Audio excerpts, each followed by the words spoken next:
Welcome to another presentation at the East Trade Winds, hosted by Bernie Fransgrote and Wayne Pratt. The presentation today is titled Beyond Dreams, Capturing Artistry with a Lens. Our guest is Andrew Darlow from Andrew Darlow Images International. Many business owners struggle to show their brand clearly through photos and visuals. Andrew helps small and medium businesses, solopreneurs, and startups tell better stories using powerful images. He is the founder of Andrew Darlow Images International and runs the Imaging Buffet, a site full of helpful tips and tools for anyone wanting to improve their photos and workflow. With over 25 years of experience as a photographer, author, and coach, Andrew makes it easy to understand how to take, print, and use photos that connect with your audience. He works with clients to save time, get better results, and feel more confident in how they show their business to the world. If you're starting out, growing your brand, or just want to learn how to use visuals better, this is a video worth watching. I find that telling my life story, which I do in almost every networking call, has opened up so many wonderful conversations, and it allows me to talk about the things that have motivated me and the things that I'm able to help people with. I was born here in New Jersey. I still live in New Jersey, and my the thing that's been the glue to keep me going my entire life has been photography. And that happened probably starting in my teens on a trip to Washington, D.C. I brought a camera and I was probably in sixth grade, 12 years old. And I was amazed at coming back and having these photographs. And then in high school, I went into the darkroom and I saw the images just appear out of nowhere. And I was absolutely hooked on photography. So I was taking pictures for the school yearbook and the school newspaper. And then in high school, I was the president of a business club and I had a wonderful advisor. And she told me about an opportunity to apply for a scholarship to live with a family and study in Japan for a whole summer. So right after high school, I went to Japan for 8 weeks. I had a wonderful homestay family, the homestay brother and sister and mother and father, and they took me in, a baby. I was only 18 years old, and I went to Japanese high school, and my homestay mother and father both took me to cultural places, and I brought my film 35 millimeter compact point and shoot camera, and I was taking pictures of everything, including every family meal and anywhere we went. It was just amazing. And when I got back, I realized the power of photography because I would make prints and I showed them to my friends and family, and I could actually tell stories that were more than just words. And that had a big impact on me. Then I went to college and I studied business. And in my second year, I loved Japan so much that I went back to Japan for a whole year. And they had a wonderful program there on the campus of a Japanese university. There were people from all over the world. And I learned more Japanese and I had an opportunity to take other classes in English, thank goodness, because my Japanese is not that good. And I had an opportunity to travel a bit, and including we went to South Korea and Thailand on one of our breaks. And it was just a wonderful experience. And of course, I was taking pictures of anytime I had a chance. After that experience, I came back, I finished my degree. But before I finished my degree at college, I said to myself, I'd love to go to Europe if I can affordably for an extended amount of time. So I looked into some options and I found an international university in Heidelberg, Germany. And I was able to get a scholarship thanks to my very first trip to Japan to go there. And I got a Euro pass and I was able to spend 4 months there. And again, luckily other than my language classes, the other classes were in English, but I learned some German and there were people from 15 different countries. And I had an opportunity to travel like weekends to Paris and went to Prague and Hungary and Oktoberfest and Switzerland. It was just a wonderful experience. And of course, by this time I had a bigger camera, a real SLR film camera. So I was capturing images that were much higher quality, and it was just an incredible experience. And then after that, I got back from Europe, and then I had to get a job. So my grandfather had started a company in New York City. It was a printing company about 100 years ago.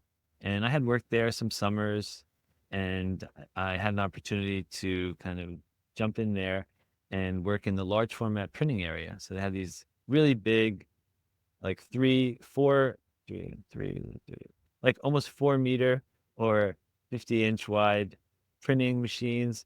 We do work for buses for the Olympics back in whenever the Atlanta Olympics are. Someone probably knows. It was 96, I think, or 92. And we did work for trade shows and the fronts of buildings and things like that. I remember this giant project we did that was for a company that had a bunch of Halloween costumes. You've probably seen these, and all the people dressed up as 50 different Halloween characters, and they printed hundreds of them for the fronts of the store. So it was a really great learning opportunity. And then from there, I helped to build a photo studio, which was outstanding. I don't know how that happened, but things just conspired where a job came in to the company where we were asked to do a digital photography job, and they rented the equipment, and everything went so well that the company invested in it, and I helped to build the studio. I had been taking classes at some really great schools in New York, so I jumped right in. I started doing work for companies like the Body Shop Cosmetics, and I was photographing chocolates, and I was photographing all kinds of other things, including clothing. And one of my favorite things, probably from that time, was Rolex watches and or the New York Times and things like that. So that was amazing. And then eventually the company was sold, and then I ended up going on my own, and I started doing a lot of consulting and teaching, and I would help people with their whole workflow. And I still do that to this day, organize everything, make sure that they don't just have a stack of hard drives, make sure that their images come into a system that's organized. I like to use a program called Lightroom Classic. I help them make books. I help them make online albums. I help them make prints, which is really my love. The top thing is prints, because I think there's nothing like an actual art print. That's like a big part of what I've been doing. Also, I along the way, I was invited to write my first book, which is this book. It's called 301 Inkjet Tips and Techniques. This was like, again, just a lot of things. As I just started working hard and creating work, whether it's for the company or for myself, this kind of appeared, and I was able to do this project, which included 500. It's a 500-page book. The first half are all my photographs and tips and advice about inkjet printing, and the second half are about 12 people who I know and respect and who I met through different online groups like this, but just on text. And it was just wonderful to be able to work with them and to get their advice all about printing. I skipped the part about taking pictures of dogs and cats, which I did for many years. I photographed hundreds of dogs probably and a bunch of cats. And that led to one of my 4 books, which is this book. It's a hardcover book. It's my only, I would say, art book that I had an opportunity to do. It has my photographs of dogs with funny sayings that dogs might say if they were philosophers. And I'm happy to send anyone a PDF. For example, dress too sexy for your leash. It's like 100 pages. And one of the nicest compliments I've gotten from someone who was gifted a book was she said that when she was going through cancer therapy, there were some days she could hardly get her head off the pillow, but reading my book gave her hope and happiness. And so anytime I can do something like that through something I created, I think is a win. Apart from that, on a personal note, I met my wife many years ago, and we've been married 24 years. We have a 21-year-old son who's on the autism spectrum. He's my favorite play tester because as an inventor, I've invented many toys and games, and we're helping him become more independent every day. And I will mention the invention that I helped bring to market over 15 years ago. It's a custom bubble bag called the Gallery Pouch. And I had an exhibition of my flower photography which looks like that. Those are three of the images. And when the exhibition came down, some of the pieces got damaged. So I turned lemons into lemonade, and I spoke to a gentleman in Dallas, Texas, who has a company that makes custom mats and frames. And I said, "Can you make me custom bubble bags for each of my pieces?" So he said, "I'll give it a try." So we came up with this.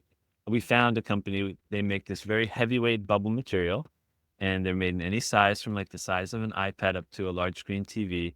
And they have a flap, so you can decide on the size of the bag just by folding it over. And they come with or without Velcro across the top. And it's helped thousands of people to protect their artwork. And sometimes I almost get like a tear in my eye when I read some of the reviews because it fits a niche. And I know that my problem turned into a solution for a lot of people. And I guess that's the miracle of inventing. Unlock the full potential of networking with East Trade Winds. Are you eager to connect with our esteemed guest speaker and delve deeper into the ever-expanding universe of connections? Simply scan the QR code now and embark on a journey of endless opportunities. Join us at East Trade Winds, where we gather online via Zoom every Tuesday from 8 to 9 a.m. Eastern Standard Time. Whether you're a seasoned professional or just starting out, you're welcome to connect with us. Seize the moment, register for free, and start exploring today. Fancy sharing your insights as a guest speaker? We're looking for you. Reach out to Wayne Pratt to ignite your speaking journey. Email him at wayne@motivateyou.ca or connect with Wayne on LinkedIn. Don't wait. Take action and be a part of a global community that's shaping the future of business networking.